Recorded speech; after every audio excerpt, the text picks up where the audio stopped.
Good evening, everyone. Thank you so much for coming this evening. I think we are ready to get started. We're so excited to see all of you here tonight.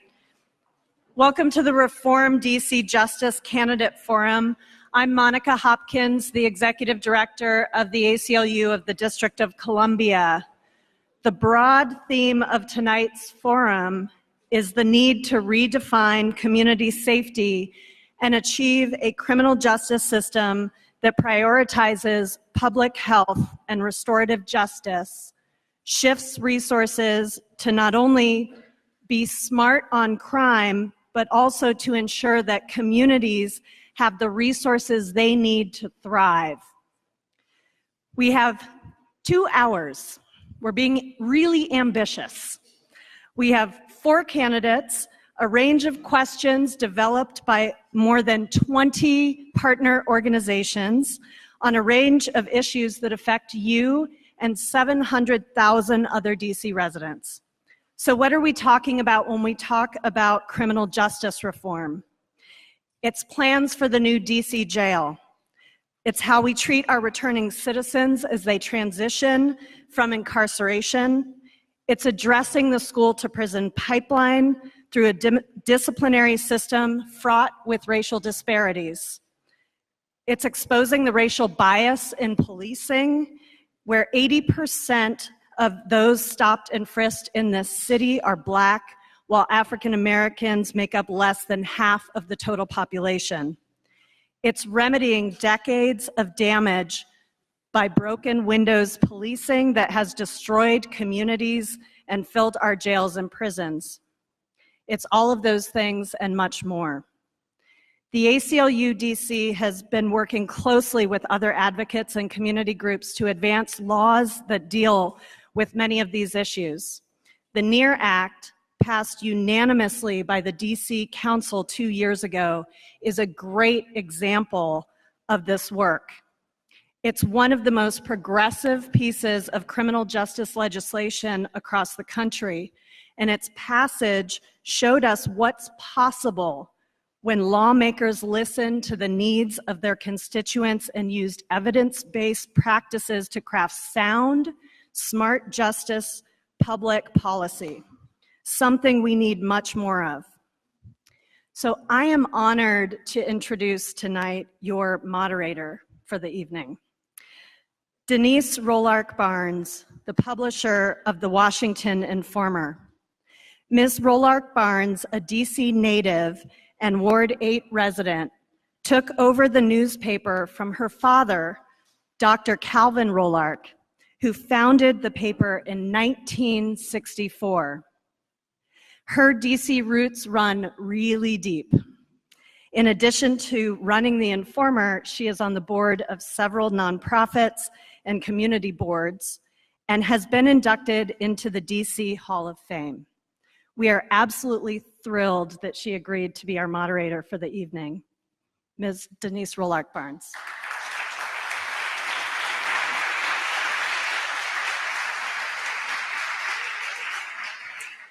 Wow, thank you. That's been the loudest round of applause I've ever gotten my entire life. Thank you so much.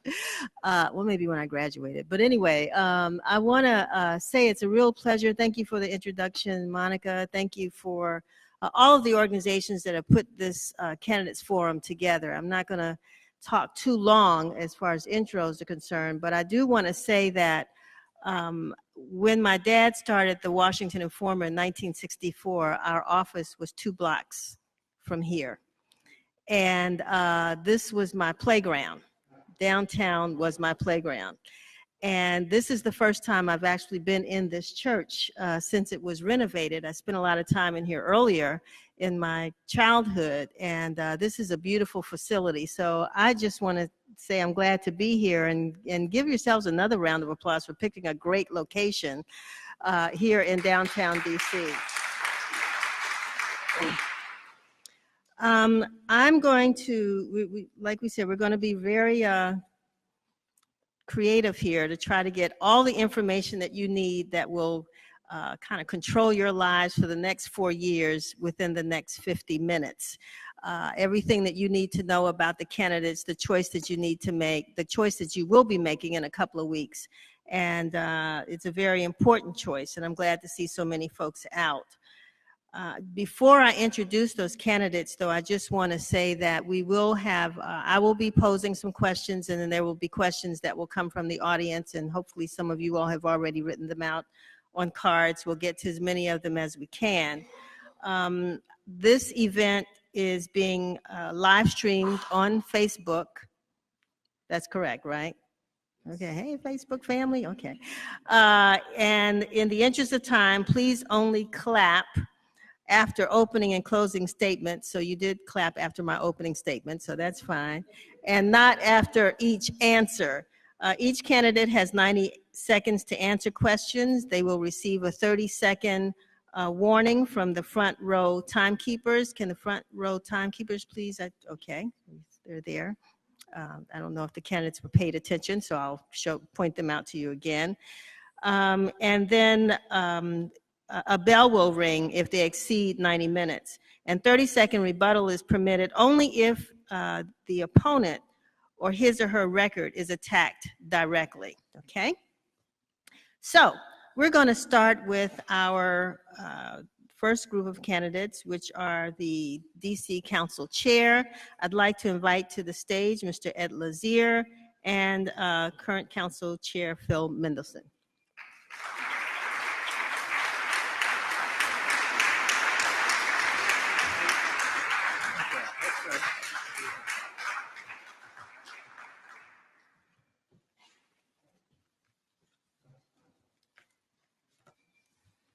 Okay, so one more time. Timekeepers, can you please identify yourselves? These are my sheriffs. All right.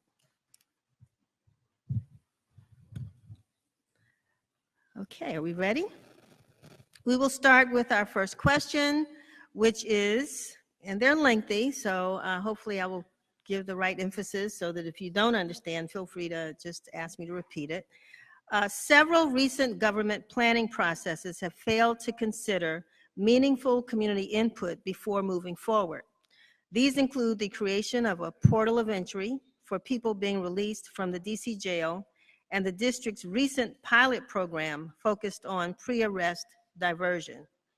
What would you do to ensure that future planning efforts, especially those for the redevelopment of the DC jail facility, are transparent, seek community feedback early in the process, and actually account for feedback received? And I'll start with you, Mr. Lazere. Well, good evening, and thank you all for being here. My mic is on, right? Yeah. So I'm Ed Lazere. I'm really excited to be running for DC Council Chair in the June 19th primary and look forward to counting on your vote.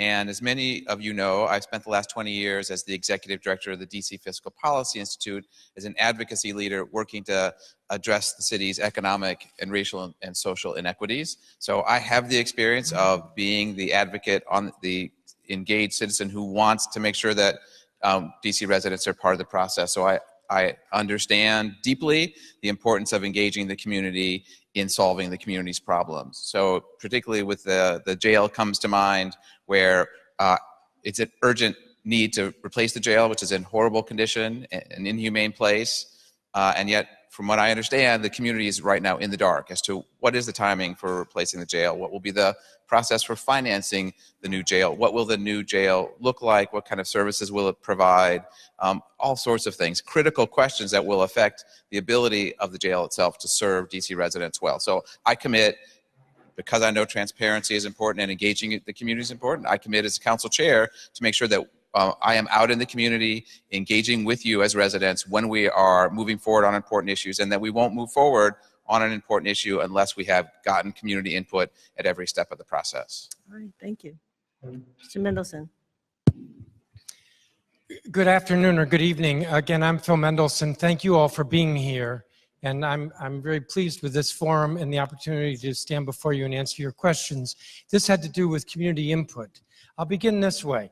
The council is not responsible for what the executive does. The executive, time and again, we've seen, does not involve the community, and it has adverse consequences. You gave a couple of examples in the question. I'll add another one, the comprehensive plan, where the Office of Planning committed to 60-day notice to the community and didn't provide it. But what the council can do is we can have hearings, and we can provide notice to the community and an opportunity for community input through hearings. So I think part of the question was about the jail.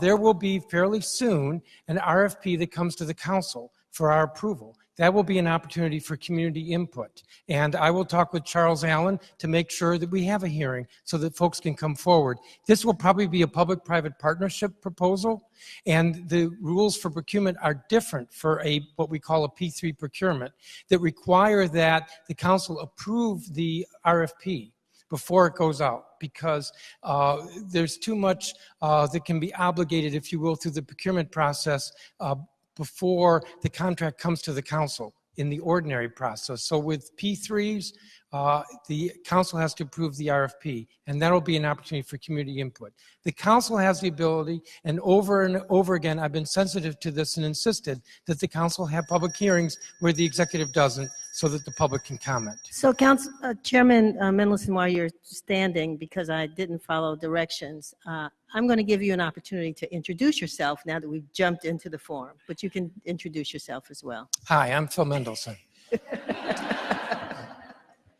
I don't know how much time I have, but I'll try to 90 seconds. I'll try to be pretty brief. So I'm the incumbent. I typically talk too much about my record, but I do think that one's record is important, because it's easy for folks when they're campaigning to promise this and promise that, and you can see what I've actually done. Walk the walk, so to speak. I used to chair the Judiciary Committee, which is quite relevant to this forum, and I asked if folks look and see what my philosophy was and continues to be with regard to justice issues. I do not believe that we can police our way to a more orderly society, that in fact, particularly with low-level offenses, that we need to look at diversion and other resources to bring to bear rather than just simply looking at jails. We actually are a progressive community. We got rid of monetary bail decades ago, a couple of decades ago. In fact, it was your mother-in-law who supported that got that to the council. And that was very significant, and we remain one of the few jurisdictions there. I've worked with a lot of organizations that are on the progressive side of criminal justice, like CURE with regard to how we treat prisoners. I very much support returning prisoners to the district rather than incarcerating them very far away. I don't support mandatory minimums. I don't believe that long sentences is very effective at deterring crime. I believe that we need to be much smarter about how we police and how we use the justice system, which is about justice. It's not about just locking up who the police arrest, but it's about ensuring that we lock up the right person. Thank you, Mr. Mendelson. Thank Mr. Lazere, your turn. Great. Well, thanks again. As I said, I've spent the last 20 years as an advocate and an advocacy leader at the DC Fiscal Policy Institute, working to try to make the city a stronger, fair place. And I'm running for office because I'm concerned about the changes in the city. I'm concerned about the pace of gentrification and its impacts, the fact that we are a city that's improving, but not everybody is doing better, that we are in many ways growing wider apart. Economic and racial inequities are growing. Black and brown communities are feeling the stresses. And my goal as council chair is to assertively address those problems through investing in things like affordable housing, investing more in schools to reduce the achievement gap, and address the things that are at the core, the things that are causing community instability and community violence. I'm also really concerned about making sure that the council is taking responsibility for moving forward on really important initiatives to reform our criminal justice system, like moving forward with the NEAR Act, like moving forward with replacing the DC jail. We need to make sure that we are taking a public health approach to addressing crime, to address the causes and the community instability that leads to crime, but also the trauma that crime causes, and making sure that we are addressing crime victims. We also need to make sure that we are addressing over-policing and move away from policing and criminalizing poverty to things that engage the community in solving their issues without additional incarceration. Thank you so much. Now we can jump back into the questions. And many of the issues that you all have raised are the focus of some of the questions that you'll be asked this evening. Mr. Mendelson, a recent report reveals that girls are the fastest growing juvenile justice population. According to a report, 86% of arrests of girls in DC are for nonviolent, non-weapons related offenses, with girls of color and girls who identify as LGBT, gender nonconforming, significantly overrepresented in the system. In your view, how should the district adjust its approach to criminalization and allocate resources to keep girls out of the juvenile justice system? To be honest with you, I do not know why there is such a disproportionate number of girls who are being arrested. With regard to low-level offenses, I also do not know why, as I understand the question, it's a large number of low-level crimes that are resulting in commitments to DYRS. You know, a court makes a determination when a juvenile is found involved of whether that juvenile will then be committed to DYRS. And if I remember correctly, it's less than half. It may only be about a third of juveniles who are adjudicated as involved are actually committed to DYRS, and presumably that's because the court has found that their involvement is more serious. So this doesn't make sense, why it's a large number of girls and why it is low-level offenses. So I can venture all kinds of answers about what we should do, but not understanding why it's so many, I don't know. You know, when I chaired judiciary, my approach was to have a hearing on issues like this, to understand what the arguments were for what's going on.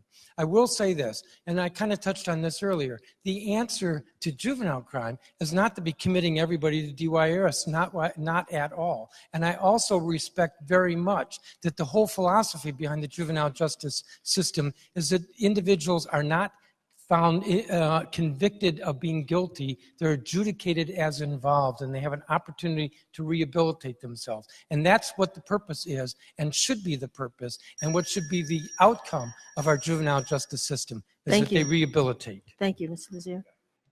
So it's clearly troubling if that more young girls are engaged in and are being locked up or tied up in our juvenile justice system, particularly when, as you said, most of the offenses are nonviolent.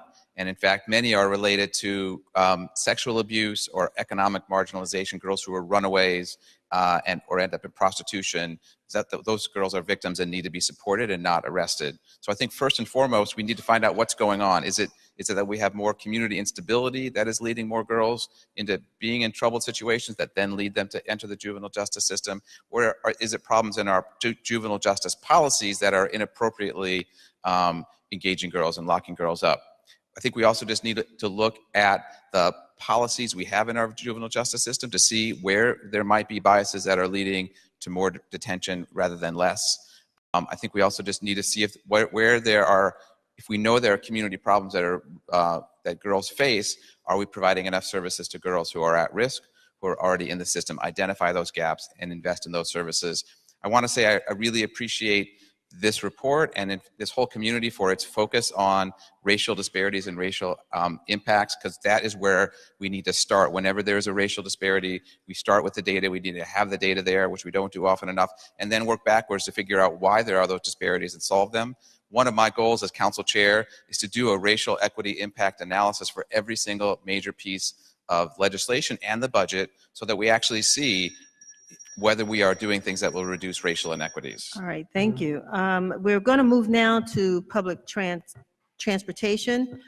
Public transit, Mr. Lazere, I'm going to start with you, is a lifeline providing access to mobility and opportunity. But in recent years, rising metro fares and the over-policing of marginalized communities have made public transit less accessible to many district residents.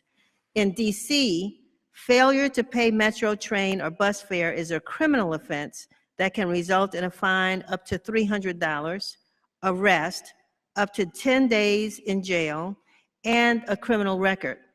Arrests for fare evasion amounts to more than half of all arrests in the metro system. and the overwhelming majority of these arrests take place in the district. A bill in the DC, something's missing here, a bill in the DC, there it is, council, would change fare evasion in DC from a criminal to a civil offense, as it is primarily categorized in Virginia, punishable by a fine instead of arrest and/or jail time. Do you support this bill, and what will you do to make public transit accessible financially to all district residents? Yeah, thank you for that question. Yeah, I mean, it is, I mean, just as you went through that litany of what someone can be charged for simply for not being able to pay their bus or metro fare is shocking and disturbing.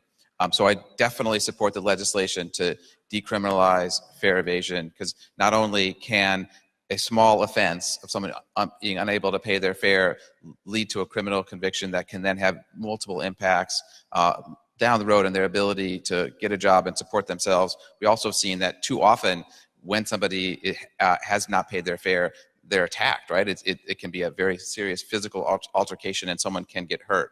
And again, that's the wrong solution to someone who cannot afford to pay their fare. So I entirely support all sorts of policies that will decriminalize poverty behaviors that relate from poverty, including fare evasion, including people who smoke marijuana outside, including sex work. I don't know if those may be future questions. We need to stop criminalizing behaviors that result from people not having the same opportunities that everybody else has.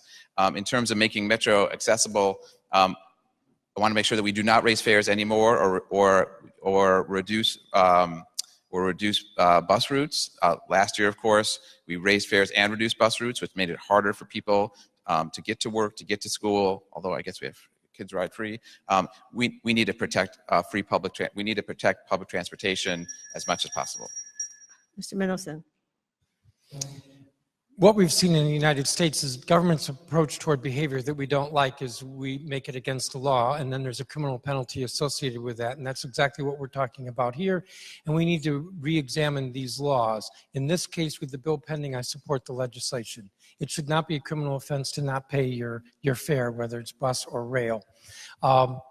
The question went on to talk about accessibility, although I feel like I want to say just a little bit more on that point. You know, there are these low-level offenses that are a result of poverty. There are other low-level offenses that are a result of mental illness. And as a government, the criminal justice system needs to be mindful that these are not causes which should result in ending up in jail. We need to be providing mental health services where that is the background. We need to be looking at alternatives to a criminal offense like a fine, where the issue is a low-level offense and it is a result of poverty. And I see that over and over again. With regard to access to transportation, I've been a strong supporter of Metro. I'm the one who pushed the region with regard to the Metro Safety Commission, which is unlocking federal funds. I was right in the thick of it with regard to negotiating with Maryland and Virginia on the $500 million new dedicated funding. I'm a strong believer in trying to keep the fares down. I'm also a strong believer that we need to increase the frequency of bus service so that people don't have to wait. You know, if it's more convenient, people will ride it, and that's the best way to get people on the Metro. So this next question comes to you. Trans people of color face disproportionate levels of violence, discrimination, and criminalization in the district, including harassment and profiling by law enforcement. How would you use your position to address discrimination and violence against DC's trans communities? When I chaired Judiciary Committee, I was the first Judiciary Committee chair, and I may be the only one, even though I highly respect Charles Allen, the current chair, who had hearings on hate crimes. And I think the Judiciary Committee should continue to have hearings on hate crimes. So that's one way of the council bringing some oversight to this and some pressure through Sunshine on what's going on. There's no question, but there are issues with biased policing. And there's several ways to deal with it. One is through council hearings. Another is through the Office of Police Complaints, which I've been a strong defender of and put more dollars in when they needed it and believe that they should have access to even more information from MPD than the current law allows, because it's an independent agency oversight, if you will, of MPD to look at the issue of bias policing. There used to be a bias policing task force. I think MPD ought to reinstitute that. There's no question in my mind that there is bias policing, as hard as the leadership in MPD tries or talks about how there should not be that bias policing. So those are several strategies: council oversight, strengthening the Office of Police Complaints, urging that there be a bias policing task force that has community members in it. I spoke in general, although the question was specific to the trans population.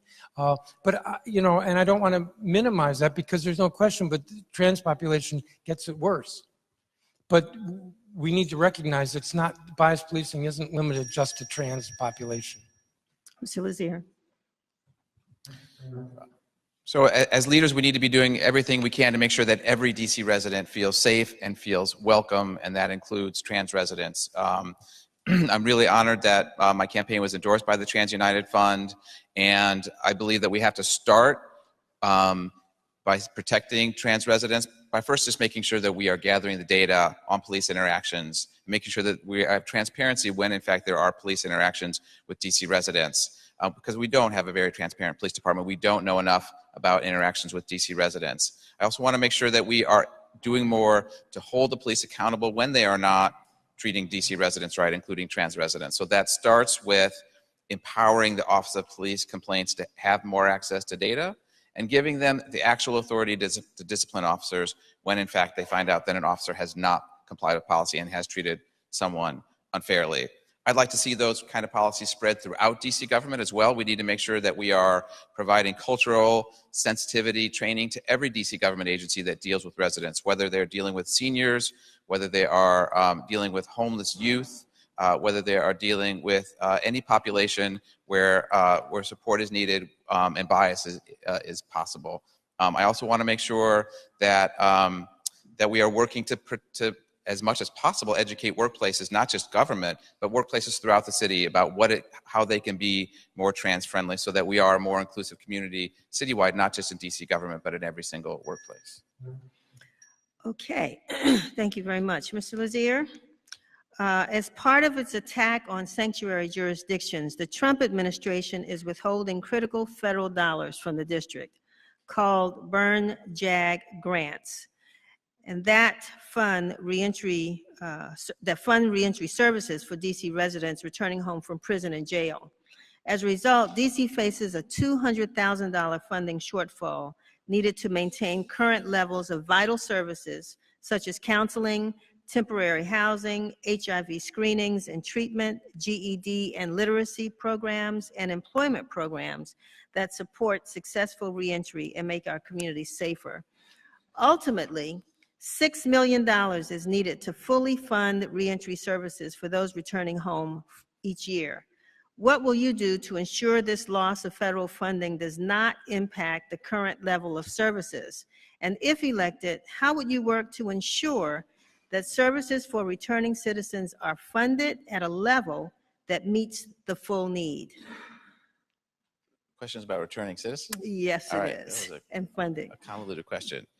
Well, obviously, first and foremost, we have to stand up for what's right and what we value as a community. So that means standing up and resisting the Trump administration, even if it means that we're going to lose funding.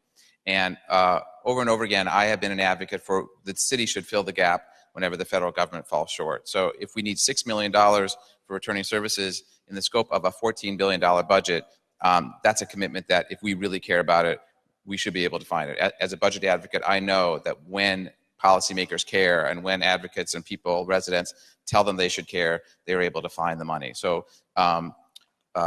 clearly we are not doing enough as a community with or without federal money to support the thousands of residents who are returning to the city every year. We know that they're not getting very good services when they're in a federal Bureau of Prison facility like education. And that when they come back, they need resources and support. So I'm committed to making sure that that we're supporting the mayor's office of returning citizens, but also that we have a full set of transitional services for returning citizens, including affordable housing, including mental health services, including employment services, including transportation, including access to IDs. whether that's 6 million or 16 or 66 million, whatever is needed, if we're really going to make sure that we overall support all citizens and in the long term make our communities more safe, supporting returning citizens so that they can get back on their feet is incredibly important. Mr. Mendelson. I want to speak a little bit more generally in answering this question, but I will say this. We just completed the budget. We put dollars in to meet different needs, including needs for returning citizens. With regard to the Trump administration, I kind of feel like flipping them the finger. I think that I'm proud of where we are in terms of immigration and diversity in our city. And I think that the Trump administration is way off base. And in fact, I think they're even out of touch with where the popular sentiment is across the country. We don't stand alone on this issue. We stand with a lot of other cities across the country, as well as a number of states, in terms of trying to make it easier for the immigrant population, the undocumented population, to live in our community and to celebrate the diversity that brings. But with regard to, and so the $200,000, I'm happy to pay it, and I believe we did pay that, funded that through the budget. More broadly, the issue with returning citizens is that it's very hard for them to re-enter into our community. And that's true everywhere. It's not unique to the district. And I think actually we've been more progressive about this, but we need to continually look at barriers that are there, intentional or unintentional. And some of the barriers, like with public housing, are federal, and we can't do anything about that. But I was the one who put through the first bill to revise our record ceilings or expungement laws. And I'll get to it more later. We have more questions, I think, that are coming that way in that area, so you may be able to add to that a little bit later. So effective policing, and I'll start with you this time, Mr. Lazere. Effective policing relies upon community trust in law enforcement, but transparency and accountability are critical to building and maintaining that trust. The lack of transparency and accountability surrounding the investigations into shootings and killings of DC residents by police over the past several years, as well as the lack of transparency in MPD's internal disciplinary procedures and outcomes, has damaged community trust in police. How would you, as an elected official, work to increase police transparency and accountability in the aftermath of incidents like that of the killing of Terrence Sterling, or more recently of Daquan Young, who was shot multiple times by an off-duty police officer? Well, I mean, these kind of incidents are incredibly painful, right? To know that our own residents are being shot and killed by our police, and the healing has to start immediately, and that healing has to start with immediate transparency. So the fact that the Metropolitan Police Department is one of the least transparent in the nation in terms of the information that it shares when there is an officer involved shooting, it is a problem. And I believe the council needs to play a leadership role, whether it's through legislation or additional oversight, to make sure that we establish a process, a culture, where every time there is any sort of interaction with the police and a resident is shooting, that information becomes public as quickly as possible. We know that other communities across the country are taking steps to be much more open immediately with the community, so the community knows every step of the way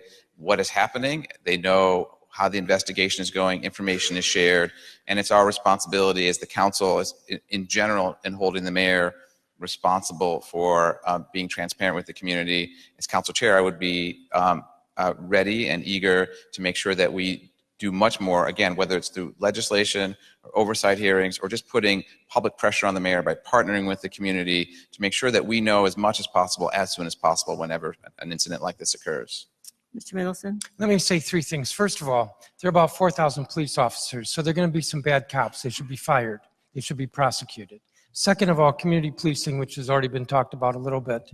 That is so important because community policing is about building relations, good relations between the community and the police. And that involves a lot of work by the police to reach out with and work with and build the trust of the community. And when they do that, we will see less or fewer of these incidents that are so troublesome and counterproductive with the community. And the third is accountability. And to just add to what Ed said, we were one of the early jurisdictions to get body-worn cameras.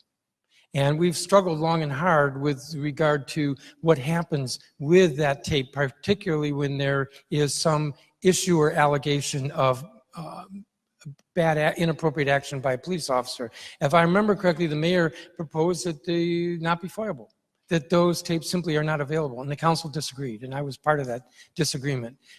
Yes, the body-worn cameras is part of it, part of accountability. I mentioned before the Office of Police Complaints. That's so important to accountability. A lot of jurisdictions, if the community is upset with a bad cop, they have to file a complaint with internal affairs at the police department. How well does that work? Here we have an independent agency. So there are a number of strategies, and with the time, there isn't enough time to go into others, to increase and promote accountability, as well as what I said, community policing, as well as firing the bad cops. So, Mr. Mendelson, Chief Newsham says that 25% more police officers will be placed in the 6th and 7th districts as a result of this violence we've seen. And do you feel that our response to violence should be more police? And how do you feel DC could improve in a public health sense when addressing violence? A couple of things there. One is that even though we can't police our way out of, or lock up and just lock up more people, our way out of crime, or to get to public safety, at the same time, there's a lot of demand in the community for more of a police presence. So I think it is appropriate that there be more officers in the 6th and 7th district. But then the real question is, what should they be doing? And they should not be disproportionately stopping and frisking. And by the way, we made sure the money's in the budget for next year so that the police department will start collecting that data. No, we did add to the budget so that the NEAR Act, which we fully funded last year, that the NEAR Act is fully implemented. So I lost my train of thought here. Right. And the money has been, you put money in the budget for more. Yes, I put more money. Yes, we, me and and Charles Allen put more money in for the NEAR Act. Yes, I did say that I think it's appropriate that the chief deploy more resources to the 6th and 7th districts. But the real question is, what do those officers do? Do they just lock people up? No. Do they just stop and frisk? No. But we need to police smarter, and that includes the identifying where there are these beefs between crews or gangs, and getting involved, and that doesn't mean arresting, but getting involved before there's the action, the reaction, the retaliation, and shooting. Thank you. Following shooting. Mr. Mendelson. Mr. Lazere. Well, this is one where I think we disagree a lot. I do not think more policing is the answer at all. Okay. The district already has plenty of police. We have way more police per capita than any major U.S. city, and that has not solved our crime problem. And the research is clear that additional police does not correlate with lower crime. More policing is not the solution to crime. When we focus on more policing, number one, we're diverting resources that could be going to things that are actually much more effective at supporting the community. Number two, we perhaps tell ourselves, oh, we've solved the problem by putting more police in the community, when in fact we haven't done anything at all. And three, when we have more police in the community, what do? They do more policing. As long as we have criminalized behavior like fare evasion or like smoking marijuana outdoors, the culture we have in the city where black and brown residents are often targeted by police, is just going to happen more if we have more police. So rather than adding more police to those districts, I would have all of the agencies that work to support families, housing, human services, behavioral health, create a task force of those, Parks and Rec, create a task force of those agencies to make sure they are engaging with the community, to provide the kind of services that are going to be needed to support the community and address the challenges that they're facing, rather than simply putting more police in their neighborhoods. Moving to, we want to hold the responses, the applause till the end, please. Mr. Mendelson, is there a plan to eliminate the undocumented immigrant indicator on DC driver's licenses? This has to do with the Real ID Act, which is a federal law. And I apologize if I'm sounding very process-oriented, but you know, we just finished a budget, and that's kind of how I'm thinking about these issues. The federal law, and I led the council in several senses, the council resolutions. That's the best we could do, saying that we did not support the Real ID Act, and the district stood with state after state after state across the country in opposing the Real ID Act. But the Real ID Act is a federal law that requires certain documentation in order to have a driver's license, which is then reflected on the driver's ID. We were unsuccessful, so we have a Real Act compliant driver's license with that indicator, and the question was, are we going to get it off the driver's license? If we do that, then it means that DC citizens, because of federal law, will be I don't know how else to put it, but very disadvantaged when it comes to any interstate travel, in particular airfare. So what we did was we created a separate driver's license for those particularly undocumented, so that they have the ability to drive, and they're not going to be prohibited from driving because of the federal ID, the Real ID Act. I want to go back to the other question, and I want to say a little bit more. So I went out to that rally regarding the violence in Ward 8 the other day, and the result was yesterday, working with several colleagues, we put money in the budget for this year for a pilot program from the Attorney General's office to address violent crime in Ward 7 and 8. Thank you, Mr. Mendelson. It doesn't involve more police. We might have to get back to that. Mr. Lazere, can you answer the question now with regards to the undocumented immigrant on driver's license?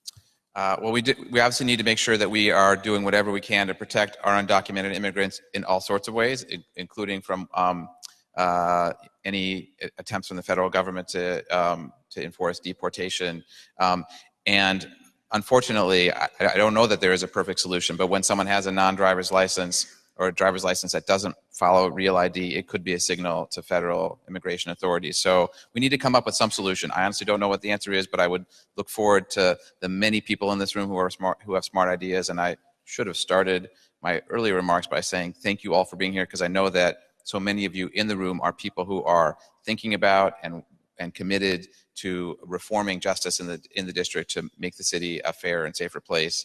So I look forward to engaging with you, including folks at Many Languages, One Voice. I don't know if you're here tonight, to figure out ways to make sure that we can have appropriate ID for undocumented immigrants that will not make them a target to federal immigration officials.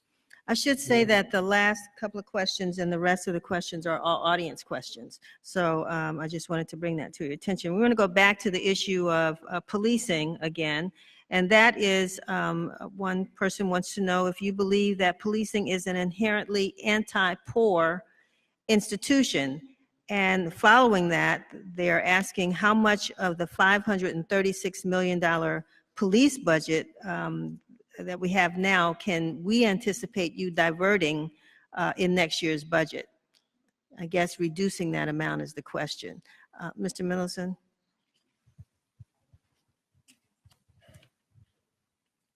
The fact that police, and we've seen this around the country more than we've seen it in DC, can be abusive, does not mean that we shouldn't have police. We need smart policing, and I spoke to that earlier when I spoke of community policing. There are ways to ensure law and order that do not require arresting our way, which is counterproductive. So in what I heard in that question was reducing the budget for the police department substantially. I think that was the suggestion. What we have done at the council, adopted the NEAR Act, for example. I mentioned the pilot program, I got cut off because of time, that we voted for yesterday, I think over the mayor's objections, to try a different strategy that's non-police based. Cure violence is the theory behind it, to demonstrate to the Attorney General's office effective ways of reducing crime that don't involve arresting and locking people up. We're very much interested in those alternatives. And pressing those alternatives and putting more resources into those alternatives. But that doesn't mean cutting the police department budget. At the same time, we need better policing. And better policing means smarter policing. It means anticipating gang retaliation before it occurs, rather than just simply arresting people because of their color or stopping people because of their color. Mr. Lazere? We're good. There just isn't enough time to deal with some of these issues. I apologize, but Mr. Lazere. In terms of thinking about big goals, and when I think about being council chair, that is what I think our the job as a leader is, to try to set big goals. That certainly our big goal in this case should be to figure out how we can reduce policing as much as possible and reduce our reliance on the police. And I do believe it's the council's role to be assertive in holding the mayor, both developing good policy and then holding the mayor accountable for implementing it. So I certainly would like to see the NEAR Act implemented much more quickly. It should not take a lawsuit to require the Metropolitan Police Department to provide the kind of data that's needed to know whether our policing is racially biased or not. That should happen proactively by the mayor, and the council should be kicking and screaming if the mayor is not doing that. Hold your applause, please. So I look forward to using the leadership role of the council chair to hold the mayor accountable to moving forward with implementing the NEAR Act, because if we take a public health approach to policing, if we let communities solve their problems more, then we don't need police as much as possible. Beyond that, we will always have a police force, so we also just need to do, as we've talked about earlier, make sure that we are both training our police to be appropriate, but also then holding them accountable when they're not acting appropriately. So that, again, means that empowering the Office of Police Complaints to have more information and then be able to discipline officers when they're not acting appropriately, and then doing as much as possible to make sure that when we're hiring police officers that we're hiring from DC, that we're hiring DC residents, folks who are from the community. We want to look at citizens who've not returned, people who are in federal custody, and the question is, what can the council do specifically to support our residents who are in custody in other parts of the country and their families? Yes, I'm sorry. Well, there are a couple of things. One of them, it's very problematic that because Lorton closed, that a number of our felons are imprisoned in far-off states. And in fact, the Revitalization Act adopted by Congress contemplated that prisoners would be no farther than 200 miles, which in my view is too far as it is. There is talk about trying to get the Bureau of Prisons to build a prison that's closer to DC for DC inmates. That would be good. I also believe that what we need to do is, with prisoners that are returning to the district, that they ought to come back to the DC jail about 6 months before release, so that there can be rebuilding of family and community connections that would help with reentry. I'm also a strong believer that with regard to reentry, that reentry planning should begin the first day of incarceration. A lot of people don't think of it that way. They think, well, we'll do that at the end of incarceration. So there are a number of strategies. We have the Corrections Information Council, which was also part of the Revitalization Act, and in fact was largely ignored by the executive and not funded. And when I chaired the Judiciary Committee, I put more resources into it. In fact, restructured the Corrections Information Council, which many of you never have heard of, but it's a watchdog for our prisoners in the Bureau of Prison system, as well as the DC jail. So again, it's an independent eye that's looking at how our prisoners are being treated. It is a problem that our prisoners are incarcerated so far from home, and we really do want to have them closer to home, and they should be. Mr. Lazere? So obviously the Revitalization Act and the federal control of our felony prison population, it's a huge challenge, and not something that we can necessarily solve overnight. But that doesn't mean, again, that we shouldn't set a big goal and try to accomplish that. So as the council and the mayor should be using their bully pulpit as much as possible to pressure the federal government to keep our residents as close to home as possible. And we should be working and preparing and advocating, even if we can't achieve it overnight, to taking back our criminal justice system entirely within the district. We need to have our own control of our prisons, so that we can make sure that people are close to home, so that they're getting the services that they need, because we know that when people are in a Bureau of Prison facilities, they're not getting the kind of services that would help them prepare for when they come back to the district. Taking control of the criminal justice system also would mean taking control of parole decisions, which we all know, because they're under control of the U.S. Parole Commission, often result in people serving much longer sentences when they're district residents than in other communities. And that's clearly wrong. That is a federal injustice. And the only way really to accomplish it in the long term is for us to ultimately take back control. Earlier it was mentioned, Mr. Mendelson, about the CURE program. Those residents in wards 7 and 8 and 5 once celebrated organizations that were receiving city funds to help to reduce gang violence and other violence in communities. Many of those organizations lost that funding, while the Metropolitan Police Department's funding has increased, along with the violence that has increased. Could each of you describe to me what kinds of programs would justify funding if you had to make those decisions? What types of organizations and what would you be looking for in those programs that you would fund that would once supported the community but lost their funding? You start with you. Well, I look at that question as really a variation of a question about the NEAR Act. And I assume you all know about the NEAR Act, which is we put into law that there have to be alternative strategies, mental health based, for example, restorative justice, for example, as alternatives to just policing and arresting folks. And I know there's a lot of frustration, and I share the frustration that the NEAR Act has not been fully implemented. We have funded it. We funded it a year ago, and I say that at debates, and every now and then somebody disagrees with me and tells me we haven't funded it, but we have. The problem with the NEAR Act is that the mayor is not as committed to it as she needs to be. In order for the NEAR Act to work, there has to be a genuine commitment behind that strategy, which includes having, I'll call them intermediaries, folks who can communicate, particularly with young adults and juveniles at risk, and can,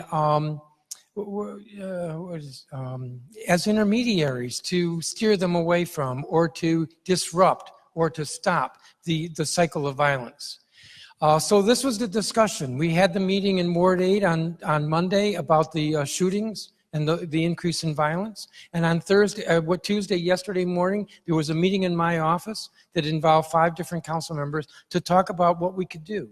And we decided that we're going to do this pilot, I mentioned it before, in the Attorney General's office, because we heard much more commitment from the Attorney General than we're seeing from the mayor with regard to the NEAR Act. And I'm going to finish this. Mr. And Lazere, so we put $360,000. You'll have a chance to finish in your closing statement. Yeah, you will. You will in your closing statement. Mr. Lazere, excuse me.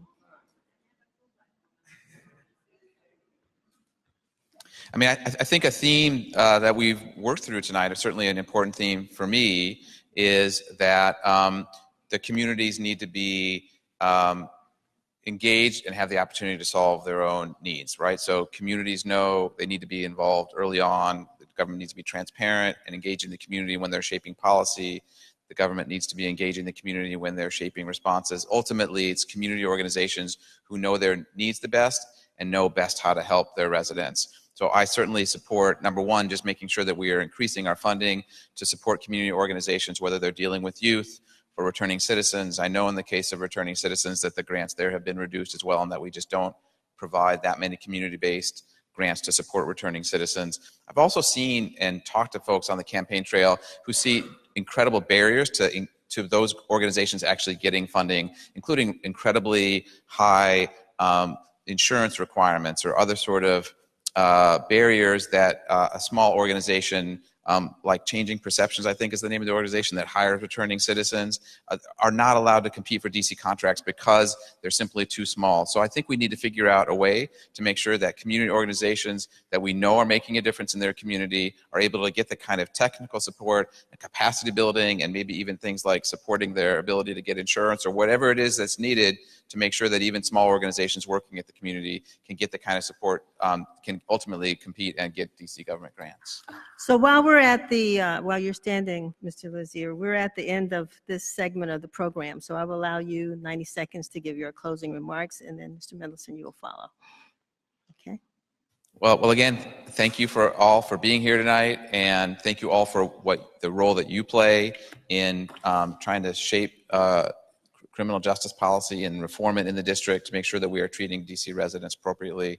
I'm excited to be the next DC Council Chair and to partner with you to tackle these problems, many of which are not moving quickly enough through the DC Council or the Mayor. So I look forward to and hope I can count on your vote on June 19th. I'm eager to use that leadership of the DC Council Chair to attacking the city's most serious challenges, including the economic marginalization that's resulting from gentrification. So that means that we are investing in DC residents to make sure they have secure and stable housing, that we're investing in schools throughout the city to make sure that they are supporting the students they need, to make sure that we're investing in mental health and health services so that the impacts of gentrification on mental health and health are being taken care of. And of course, I look forward to partnering with all of you to moving forward as quickly as possible with implementing reforms like the NEAR Act to make sure that we're taking the right approach to public safety, that we are reducing policing, and that we're holding our police accountable for being good partners with the community. Thank you very much.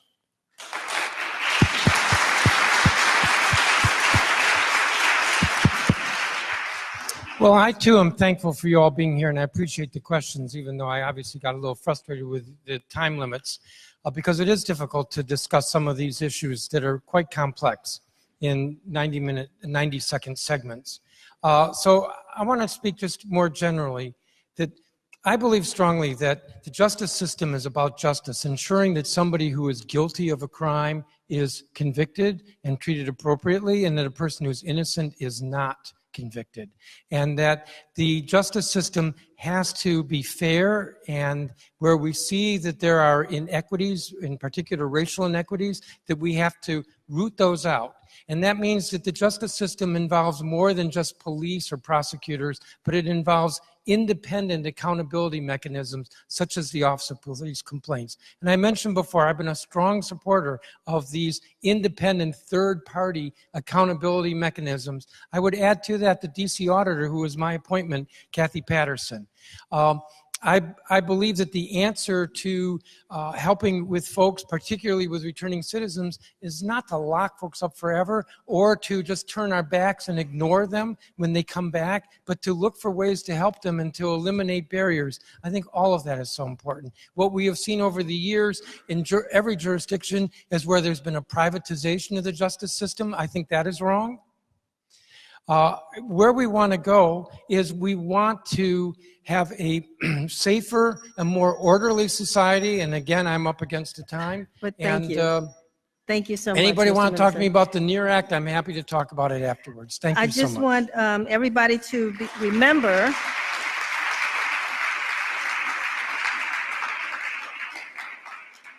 that this was broadcast on Facebook Live.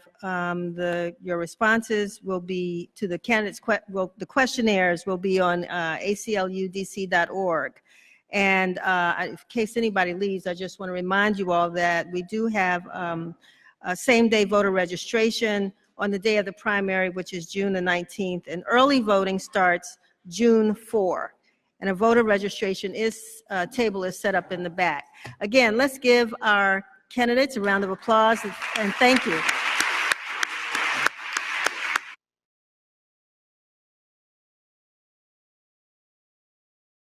Hello. All right, somebody's listening. We're going to get started. We're going to bring all the candidates to the front. I want to thank you all for staying for another hour, the second part to this, as we have our forum with the at-large members. Are there any other candidates here with us this evening? Okay, would you please come forward? If you are an at-large member candidate, please come forward.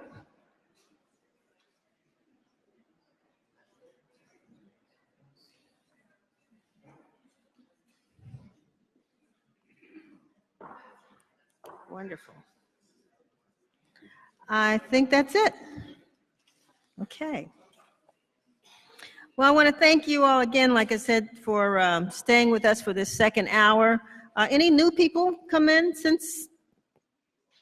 All right, so I don't have to repeat anything other than we are on Facebook Live, and we are now about to have our questions of the at-large candidates to the DC City Council.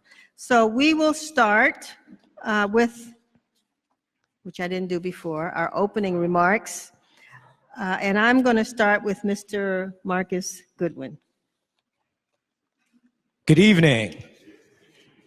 My name is Marcus Goodwin. I've come to you today to introduce myself, tell you a little bit about my platform, and ask you for your vote on June 19th in the Democratic primary. I grew up in DC, the fifth of 8 kids, in my mother's house in Columbia Heights, and also at my father's house in Congress Heights. My mother's a DCPS teacher. My father's an environmental scientist. I learned early that education gives you access to opportunity. I've taken that forward in my life, starting at DC public schools, going on to attend St. Albans for high school, the University of Pennsylvania for my bachelor's, and Harvard University for my master's, studying urban planning and real estate. I want to focus on ensuring that the development that happens in Washington happens equitably, both for families, individuals, seniors, and small business owners. We have to ensure that we emphasize the opportunities that exist here and provide every government support mechanism available to ensure that everyone is successful, and that we test every single initiative that we take on to ensure that it happens so that people of all socioeconomic and racial backgrounds become successful. I think it's incredible that we're talking about criminal justice reform today because of how much has been going on so far this year. We've seen east of the river, violent crimes spike over 50% of what they were last year. I'm also Muslim, meaning I'm fasting for Ramadan right now, and we've seen a statistically significant increase in hate crimes since the most recent administrations come into the White House. I'm devoted to changing these things. Thank you again.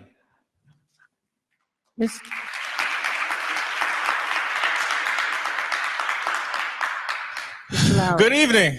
How everyone doing today? My name is Jeremiah Lowery. I'm running for at-large DC City Council. I am the progressive candidate in this race. I'm a candidate that was endorsed by the DC for Democracy, Run for Something, ACLU 32PJ, the Teachers Union, Vote Pro-Choice, the National Organization for Women. I may waste up all my time listing all the endorsements, but we've been endorsed by a lot of different grassroots organizations here in Washington, D.C., and we're really ready to take this home and really transform our city.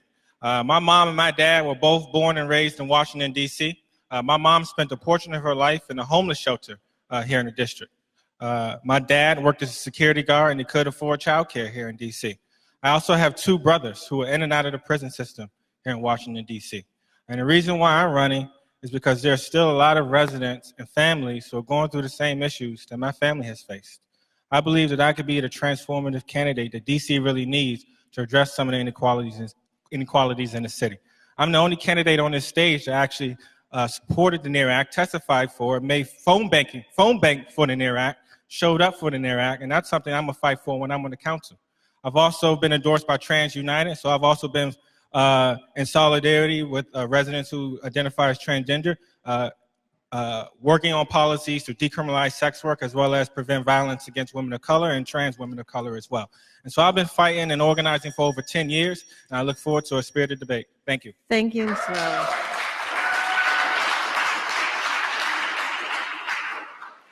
So, Mr. Lowery, I'm going to start with you since you talked a little bit about sex work.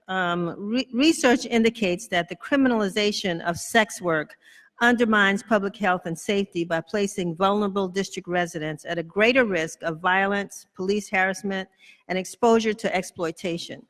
Criminalization has also been shown to jeopardize access to health care, housing, and alternative employment for those engaged in sex work, and to have a disproportionate impact on groups already facing discrimination, including communities of color, LGBTQ communities, people with disabilities, immigrants, and those experiencing homelessness. Hold on, I'm not done yet.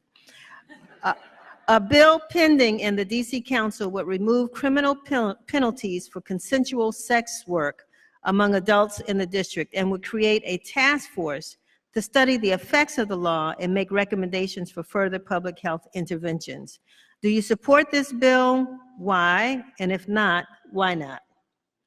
I absolutely support this bill. And once again, I'm the only candidate up here. I was just with a couple of organizations knocking on doors and talking to residents to push the DC Council to pass this bill. And so I'm 100% in support of this bill because I believe that we should not be criminalizing sex workers. We should be supporting sex workers in this city. Should be looking at policies to ensure that they have opportunities to survive here in DC because they're criminalized. Not just sex workers, but in general, DC has so many policies to criminalize poverty here in DC. And so I'm not just for decriminalizing sex work, but I'm for also decriminalizing crimes for being poor here in Washington, D.C. I think the council has lost its way, especially when it comes to criminalizing poverty in D.C. So I'm going to look for ways to decriminalize sex work, as well as decriminalize homelessness, as well as decriminalize youth and foster care systems, as well as decriminalize growing up in Southeast, as well as decriminalize so many other things here in Washington, D.C. Thank you. Mr. Goodwin? I want us to be prudent about how we approach this. We should not criminalize people who engage in sex work. However, we need to be smart about how we roll out and change legislation surrounding this. We need to ensure that people are given the public health they need to ensure that they're safe and secure.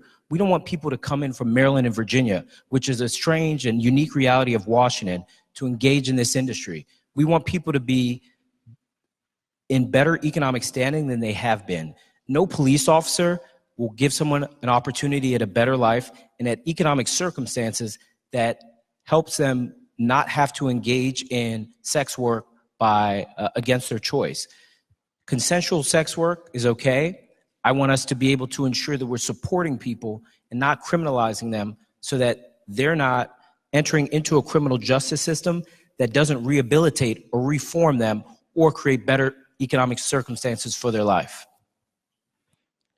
All right, thank you. DC has designated itself, Mr. Goodwin, DC has designated itself as a sanctuary jurisdiction, meaning that local law enforcement should not ask about residents' immigration status or enforce federal immigration laws. However, DC's immigrant communities are still at risk of being targeted by federal immigration enforcement officials, in part because of our proximity to federal law enforcement agencies.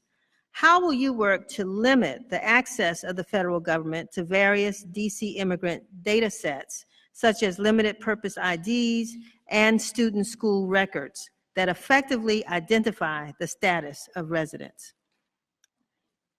I support us working as a council alongside our Attorney General, who thinks very parallel with us in this regard. We don't want to provide federal authorities, certainly ICE agents, any opportunity to have privileged data on our residents. My mother's Senegalese. They're members of our family in the state of Pennsylvania who've been detained by ICE agents since the most recent administration has come into office. I don't want to see that happen to our immigrant community here in Washington, D.C. We're privileged to be a cosmopolitan city that has people from all around the world, and we want our sanctuary city status to remain protected here. So I want to stand alongside the council, work together with our Attorney General, and deny any privileged data that gives the federal authorities insight into our citizens. And there are many ways in which we can stand up to them, because over 2/3 of our annual funding is locally generated. The feds can't hold money up against us. We're thriving economic city, and we can stand on our own in this regard. Thank you. Mr. Lowery? Right now, there are loopholes that allow the DC Police Department to communicate with ICE. And I know that Councilmember Grosso was looking at ways to close the loopholes. If those loopholes aren't closed by the time I get to council, it's going to be a top priority of mine, ensuring that there are no government agencies in Washington, D.C. communicating with ICE whatsoever. And also, I believe that once those loopholes are closed, that any police officer that communicates with ICE here in Washington, D.C. should be fired on the spot. It's unacceptable here in this city.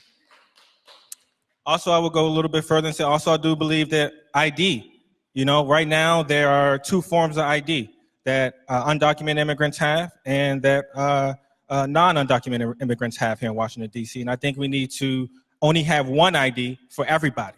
I don't think we should have some segregated form of ID here in Washington, D.C. as well.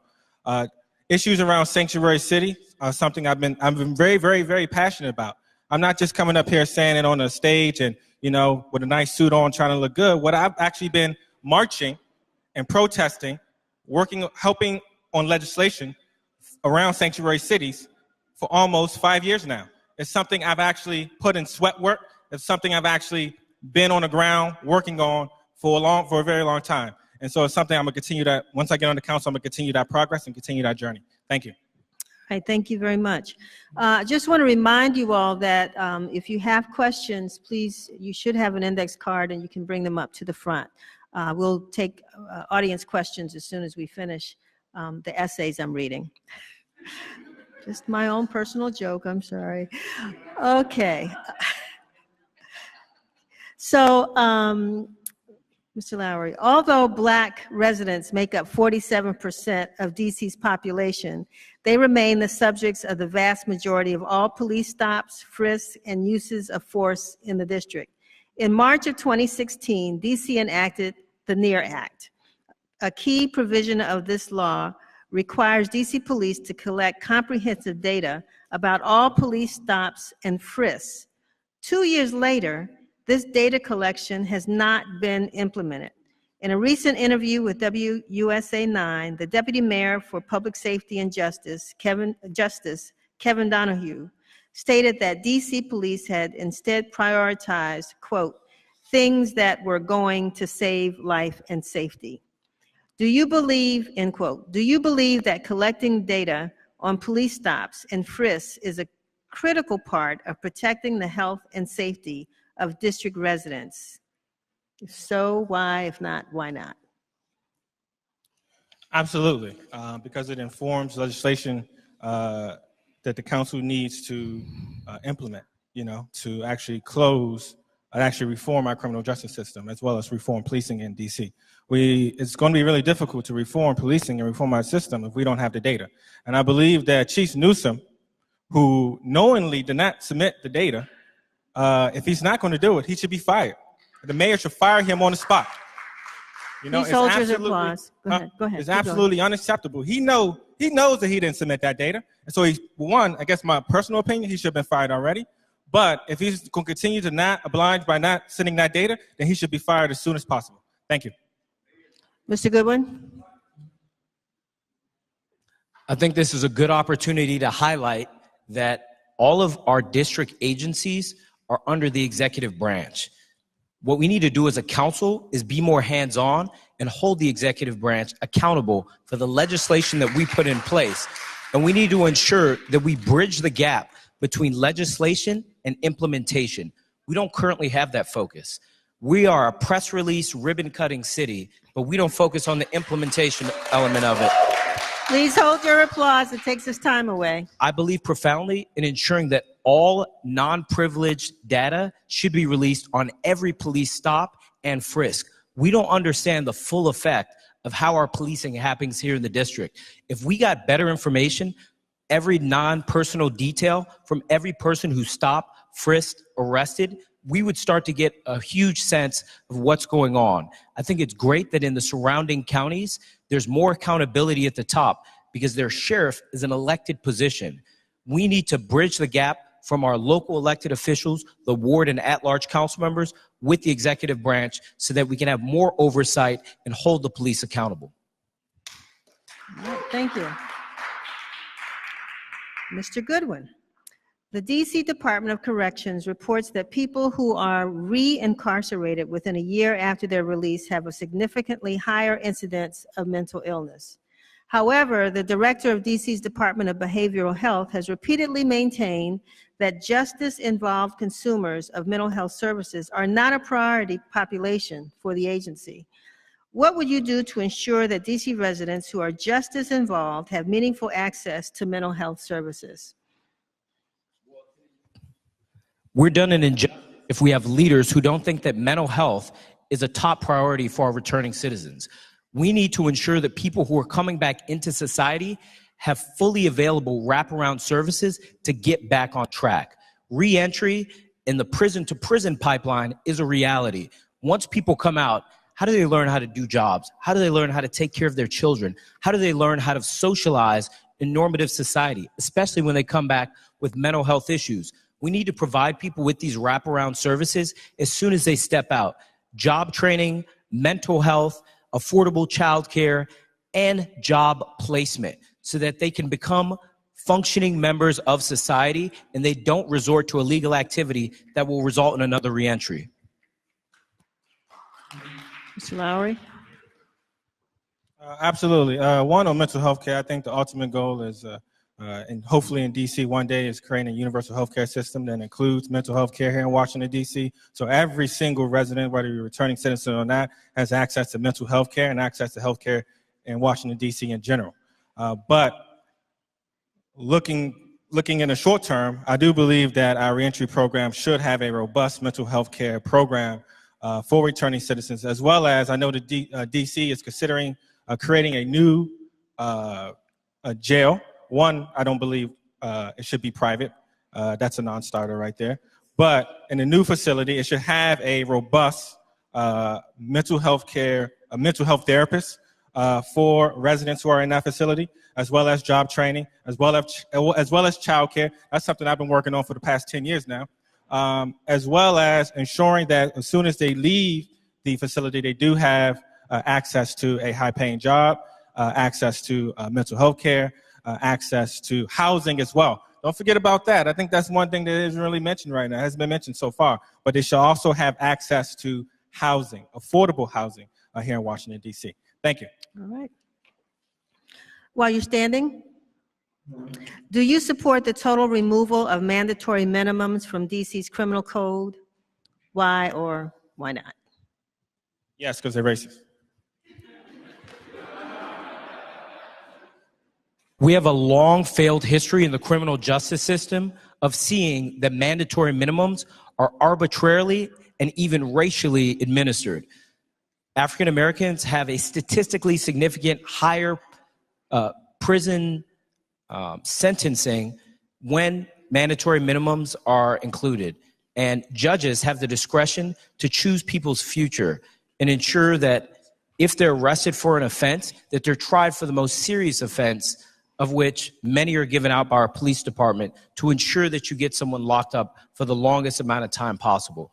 So I would absolutely be happy with supporting legislation to end the practice of creating mandatory minimums because we see that our services we provide just create this prison-to-prison pipeline and ensure that people, as soon as they re-enter society, are well on their way to head back there. We need to end that process.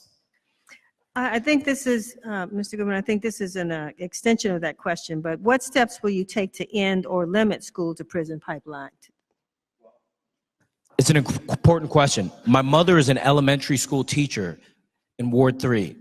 We see that in the 3rd, 4th, and 5th grade, our Black and Latino students start to fall behind. We need to invest more in those grades to ensure that there's great after-school care programming and summer programming for students. A lot of proficiency is lost from the months of June to August. A lot of students don't have the structure and form in their home because their parents are at work all day to get the opportunity to learn and make sure they're at or above grade level in reading, writing, and mathematics. So by the time a lot of our young people are in the 9th and 10th grade, hope is lost. They're not at grade level or literate in math, in reading, or in writing. We need to stop that process early on. I want to ensure that the council invests in those grade levels so that we don't create the school-to-prison pipeline. We've done so much in reforming the physical infrastructure of our schools. Now it's time to focus on the programming. I believe this after-school programming, creating tutors and mentors, which is what helped me along in my life, is something that will have a tremendous impact in young people who can start to see, no matter what their parents do, what an engineer looks like, what a teacher looks like, what a doctor looks like, what an HVAC technician looks like, and they can start to see what the full scope of career opportunities are so that they're not engaging in illegal activity that ends up with them ultimately going to prison. All right, Mr. Lowery. One, I'm for the removal of all police officers in our school system here in Washington, D.C. Also, we have to take a look at the military, too. They also recruit in our school system. So we have more folks recruiting for the military in our school system, but instead of actual jobs here in Washington, D.C., instead of actually stable after-school programs. And I think that's unacceptable. That's kind of the pipeline they want us to enter here in the city. They actually want us to enter not just a school-to-prison pipeline, but also the military-industrial complex as well. And I think that's something that's is not really talked about. So one, I will introduce a bill to remove all police officers in all our school system here in D.C. I know we just had legislation that was passed to end suspensions. I believe now we need to look at expulsions as well, looking at finding alternatives to expulsions as well, because they do our youth no good. Three, I also believe that we need to, as Marcus stated, actually have robust after-school programs and tutoring programs. And also, let me also talk a little bit about this. One, a lot of the money that's supposed to go to at-risk students in our school system, according to the DC auditor, actually doesn't reach our at-risk students. They actually go to the general budget, the general school budget. So I definitely think there needs to be more accountability. I'm definitely in support of Mary Chay's legislation to create an independent auditing body to ensure that the money we spend actually goes to at-risk students and doesn't go to the general body fund. Thank you. Thank you, Mr. Lowery. And I want to thank you in the audience for these questions, because we're at your questions now. What changes, Mr. Lowery, will you make in public facilities or in schools to help the LGBTQ community to feel safer and to feel more like themselves, right, in the schools and public facilities? As I just mentioned before, oftentimes the DC Council appropriates funding to support marginalized students around the city or support at-risk students. But unfortunately, a lot of that money actually doesn't go to support marginalized students, support at-risk students. So one, I'm going to make sure that that independent auditing body that Mary Chay is creating that has the majority of the council support, those funds are being used to actually support students who identify as LGBTQ. Also, I'm also in support of looking at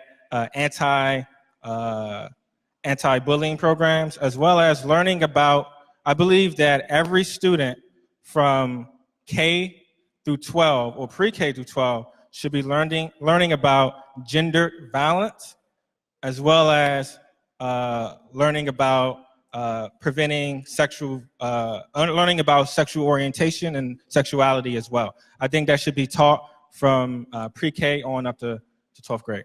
Thank you. Okay, Mr. Goodwin. I think this is a good opportunity for us to learn how to create a better school environment. We should start creating cultural competency in our schools that help people understand what people of different socioeconomic backgrounds grow up feeling like, what they look like, how their opportunities are ahead of them, and how we need to treat each other equitably. We also need to respect each other's religion, sexual identity, and ensure that everyone has the opportunity to learn about different types of people. I want students to be required before they graduate to visit some of the rich history and culture we have in DC, going to the National Museum of African American History and Culture, going to the Holocaust Museum, going to the National Museum of Women in the Arts, ensuring that people get a robust understanding of not just the world around them, but what the rich diversity of DC is.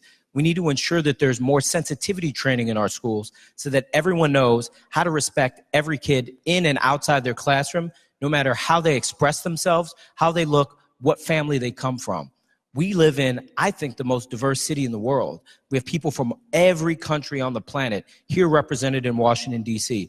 We should be sure that we're effectively representing everyone and exposing our young people so that the next generation doesn't grow up with ignorance or biases that are prevalent amongst people today. Thank you. Mr. Goodwin, MPD continues aggressive enforcement of marijuana laws, including undercover buy-bust operations for small amounts, largely east of the river. What is your position on these arrests, and what will you do regarding this as a council member? seen since the decriminalization of the ownership of small amounts of marijuana that arrests have increased for public consumption.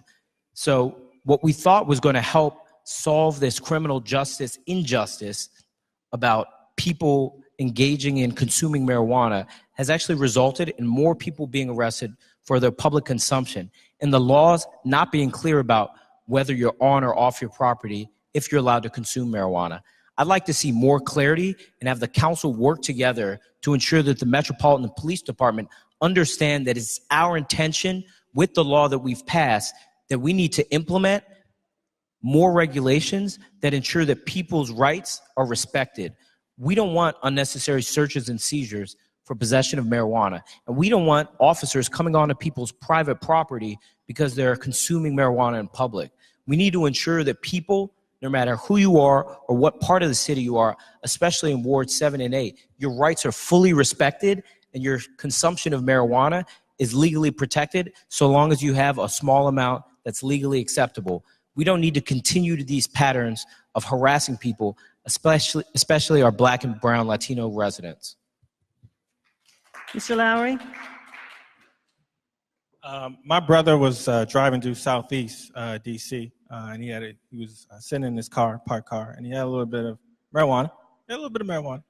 And you know, an officer approached him and arrested him. And since then, it's just been like this reoccurring cycle with my brother. He just, unfortunately, has found himself in and out of the prison system, having to make court appearances, struggling to find jobs, and currently living at home with my mom. And so the reason why I tell this story is because there are a lot of African-American youth who are going through the same issues that my brother is currently facing right now. And I believe that has to end here in the district. I believe the ultimate end goal is full legalization of marijuana in DC. Not just full legalization, but we have to ensure that since our people have been locked up so long, that they have opportunity to open a lot of the businesses here in the district. We also need to ensure that their records are wiped clean. You know, any prior marijuana conviction should be absolutely wiped clean here in Washington, D.C. And I think lastly, we need to hold the police accountable.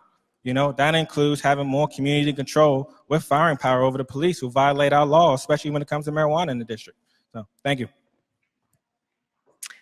Thank you. Homeless services, Mr. Lowery, homeless services providers are seeing a significant increase in residents released from prison into first-time homelessness.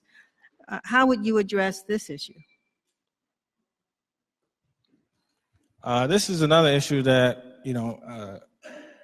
personally impacts me. As I mentioned earlier, my mom is formerly homeless, and as a child, I would visit her in a homeless shelter. So if elected to the DC City Council, ending homelessness and chronic homelessness in DC is going to be one of my top priorities. Right now, the DC government currently has a plan to end homelessness and end chronic homelessness in the city, but every single budget season and legislative session, they don't prioritize it. What they do is they prioritize some of these big developers in the city. They prioritize ensuring that Amazon has $1 billion, but at the same time, what about our homeless residents? You have a plan, fund the plan. You have a plan, introduce legislation to ensure that plan is meeting its goal. And so I'm going to be very, very, very strong and tough when it comes to ensuring that we meet our goal by 2020, hopefully. If not, then we're going to have to reevaluate the goal and maybe look at 2021. But hopefully we have a plan to end homelessness, chronic homelessness by 2020. And the council needs to prioritize it. They came up with that Amazon bill in 2 seconds. But you mean to tell me they can't fund the initiatives to end homelessness in DC? It's an absolute tragedy here. And it's a tragedy because of the priorities of the DC City Council and the mayor's office. Thank you. We have a social and moral obligation to end homelessness. I'm committed to pushing the council to ensure that all 8 wards get a plan to fully fund homeless shelters so that people in every quarter of the city will have a place to be if they're homeless, including funding for wraparound services so that they can get out of the cycle of poverty and homelessness and into permanent housing. We need to ensure that people are in the right place in terms of addressing mental health issues. We're also incumbent upon us to ensure that their children, many of whom get caught up in the cycle of homelessness, get out of that circumstance. So we need to invest in ensuring that young people have the kind of education, tutoring, and mentoring so that they can focus on their schooling and education and don't have to worry about housing insecurity. It's becoming an increasingly problematic situation. Currently, we spend $52,000 a day of our tax dollars to house homeless families along New York Avenue in hotels. Once we close DC General, that's only going to get worse. We need to put people into permanent solutions. I don't like temporary housing solutions. We need to ensure that people go directly from homeless shelters to permanent housing solutions, and we create the economic circumstances that they're getting up every day, going to work, supporting themselves, becoming self-sustainable, and active contributing members of society. We have the resources, we have the wherewithal. We need people with the intention to do that. Mr. Goodwin, a lot of the conversation this evening has talked about, has referred to the mayor versus the council. And so this question really wants to know, how would you hold the executive accountable, knowing the separation of powers in the district? So as I alluded to earlier, the council and the mayor are separate in that all of the agencies of government report up to the mayor. That's why we get these glowing, incredible reports on an annual basis. We're doing better than last year. Homelessness, we're getting better at. Reading, writing, our education system is getting better. But we get NPR reports and we get auditor reports that directly conflict these annual reports we're getting. These self-assessments don't give us an accurate sense of how things are run in the executive branch of our city. So I think it's incumbent upon our 13 council members to work together to ensure that there's oversight and hearings by engaging the best professionals in every field of healthcare, housing, education, ending homelessness, to ensure that we're providing the best quality services. We have the highest per capita budget in the country, and we should be run like a city with better roads, with better schools, with better public recreation facilities, and with a better offering of affordable housing options for our residents. So I want to focus on ensuring that we bridge the gap from legislation to implementation. We have a council here to provide that responsibility. We have the most efficient government in the system, government in the country, with only 13 council members and a mayor to get anything passed or approved or moved up to Congress. We should start acting like it. So I'd like to work with the council and ensure that we make that kind of concerted effort to ensure that we work together effectively. Lowery? So as an activist and advocate here in Washington, D.C., when Mayor Bowser was a council member, I've been working on numerous policies that she's opposed over the past 10 years now. The mayor has opposed paid sick days. She's opposed raising the minimum wage. She opposed paid family leave. She opposed ban the box. Anything almost under the sun that benefits workers, she opposed. And so I've been opposing the mayor on a number of issues for the past 10 years now. And I'm going to continue to hold the mayor accountable when I'm on the D.C. City Council. And I'm not just, getting up here saying that. You look at my financial reports, you see the people who are funding my campaign right now. We're the only campaign person is running in this race right now that gets 100% of the support from individuals. We're not being funded by the same people the mayor's that's currently funding the mayor right now. Right now, the same funders who are funding the mayor are funding my two opponents, Marcus Goodwin and Anita Bonds. Some of the same biggest developers, It's honest, it's truthful. It's truthful, I know there's supporters. I know the supporter over here, he's laughing, but, Marcus is funded by big developers, and I'm going to tell the truth, Shh, excuse us. A progressive group? Oh, get out of here. Let's respond to the question, sir. Let's excuse me. Let me talk, dude. Excuse me. Let me talk.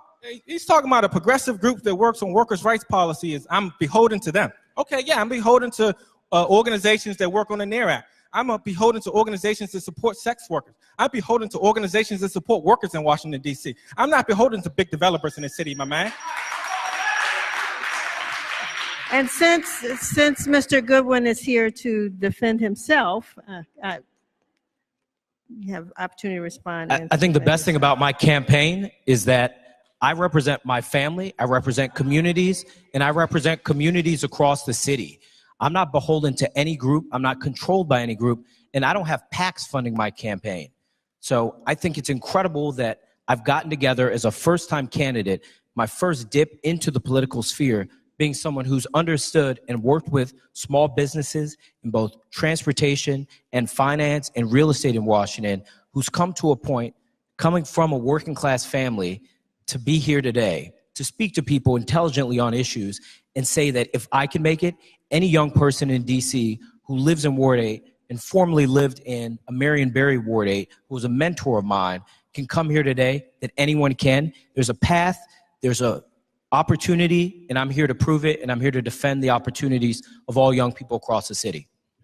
So going back to the issue of policing, should there be an independent oversight and accountability system for Metro Transit Police? We've seen lately a lot of our Metro Transit officers be overly aggressive, especially when young people have food.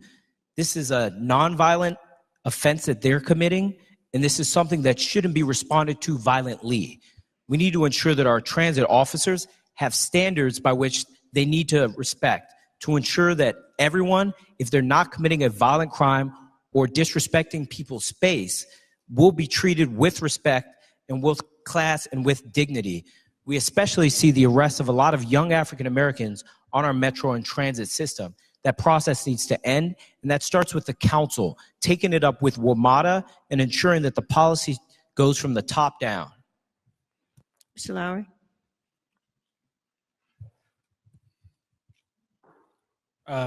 Again, I know I keep mentioning a lot of my experience, but I believe this is really important. I held a rally last year in front of WMATA when they were trying to cut a lot of the bus services east of the river, as well as they were kind of wavering when it comes to finding a dedicated funding source for Metro. And I held a rally with almost about 100 people stating that we need a dedicated funding source for Metro, but I also looked at the intersections as well and stated one of our demands included decriminalizing fare evasion, ensuring that we hold Metro police accountable as well, because that's kind of what I've been doing my whole career. I just don't look at things from a singular lens. I always look at the intersectionalities between the issues that working people are facing here in Washington, D.C. And I will continue to do that on the D.C. City Council. I believe that we should hold not just the Metro Police accountable, but also the Metropolitan D.C. MPD accountable as well. I believe we need a community review board with firing power. It's something I've mentioned at every meet and greet. It's something I've mentioned at every single debate. And it's something I'm going to introduce my first term in office. Thank you. So I just want to say that this is probably one of the first candidates forums that I've moderated where the candidates answered questions like they're speed dating. There were very few moments when we went over time, and I want to thank both of you all for that and your responses. But now you do have a full 90 seconds to give your closing remarks. And I'm going to start with you, Mr. Lowery, and then I'll go to you, Mr. Goodwin. I want to thank everyone for coming out here tonight, spending your time to give us a fair hearing and give us an opportunity to answer some of your questions. Feel free to email me. You can look at my website, info@jeremiah2018. If there's something you want answered that you didn't get answered tonight, give me a call or shoot me an email, and I will make sure that I answer it. I've been fighting for over 10 years now. That's the reason why we almost have a clean sweep of endorsements amongst community grassroots groups here in Washington, D.C. Because we're not just getting up here at a debate talking about what we're going to do. We've actually been working on these issues for over 10 years now. We've actually put in the sweat work. We've actually organized. We're out there with the people, marching. We're actually testifying in front of City Hall. And so I've been one with the people for over 10 years now, and I'm going to continue to be one with the people when I'm on the D.C. Council. And if I don't win, I'm going to still be marching. I'm going to still be showing up for the NARI. I'm going to still be supporting sex workers here in Washington, D.C., because I believe that we can be the most transformative, progressive city in the United States, or possibly the world. But I believe that working people must unite, and people in this room must get together and push back against a lot of the policies that the council wants implemented currently right now, especially Amazon. And so look at my website, look at what I'm about, read my bio, and I look forward to seeing you on the front lines. Thank you.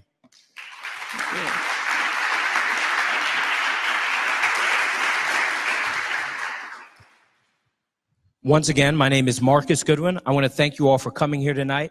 Thank you so much, Ms. Rolark Barnes, for moderating, and thank you, Jeremiah. I think the work you do as an activist is great. I think you're great at that. I am here to focus on ensuring that the economic development that happens in our city happens equitably. We need to ensure that everyone has an opportunity to be a part of this economic renaissance. I grew up in a Columbia Heights where my mother purchased a home for $80,000. Today, her property is assessed at over $500,000. As a DCPS teacher, how can you continue to afford to live in a city like that? That's what caused a lot of the gentrification, what's caused a lot of the displacement in the city. And we need to have people who are savvy about the process, who can step up and be leaders and agents of change. That's what I'm focused on.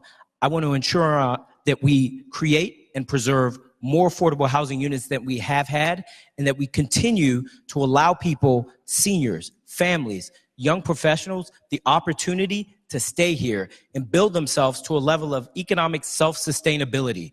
That's the vision for the future of DC, to ensure that all communities are equally well represented as we move forward. Again, my name is Marcus Goodwin. I aim to be the most competent and accessible person. I have business cards for everyone here, so that's the accessibility part. The competency part, you have to judge for yourself. Thank you so much.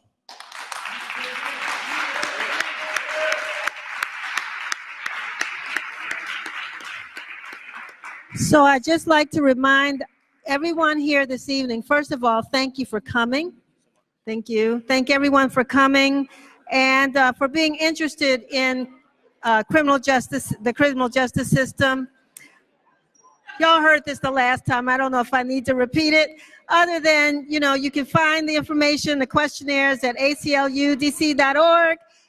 Vote on June 19th. Voting starts on June 4th. Rescue me, Monica. I'm done. Before everyone leaves, could we just have a hand for Denise Rolark Barnes for being such a great... Thank you so much for coming. Thank you to all our partner organizations, and please, please vote.